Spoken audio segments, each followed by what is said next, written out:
Welcome! Today we're going to connect your Brother MFC-L2820DW on a wireless network using the WPS button. This video will cover multiple models and operating systems. Even though your machine may not match the model on the screen, the overall process will be the same.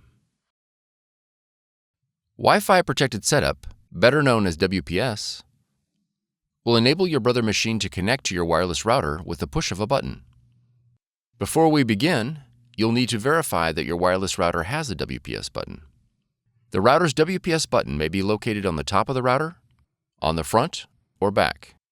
The location will depend on your router's make and model. If your router does not have a WPS button, you'll need to use an alternate method for wireless setup. Click the link on the screen to see other ways to connect. To begin, confirm your Brother machine is powered on. On your Brother machine, press the wireless icon on the touchscreen.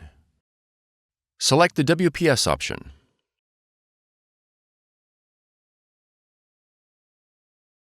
When prompted to enable WLAN, press Yes.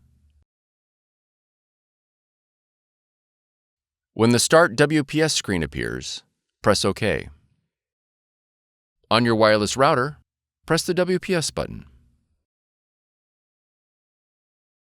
If your machine connected successfully, the Connection Successful message will appear. Your Brother machine and the wireless router will now begin the connection process. It may take a minute for the process to complete. If your machine connected successfully, the Connection Successful message will appear. If the connection fails, a confirmation page will print indicating a failed connection. You'll need to reboot the power to your router and the Brother machine and try again. After the connection process is finished, you'll need to go to either the App Store or the Play Store and download the Brother Mobile Connect application in order to print and access other features of your machine from your mobile device. Press Add a Machine on the app and be sure to select Register your machine to select your model. You are ready to print and scan with Brother Mobile Connect. For more tutorials, FAQs, and videos, visit us at www.brother-usa.com. If you found this video helpful, be sure to subscribe. Thank you for choosing Brother.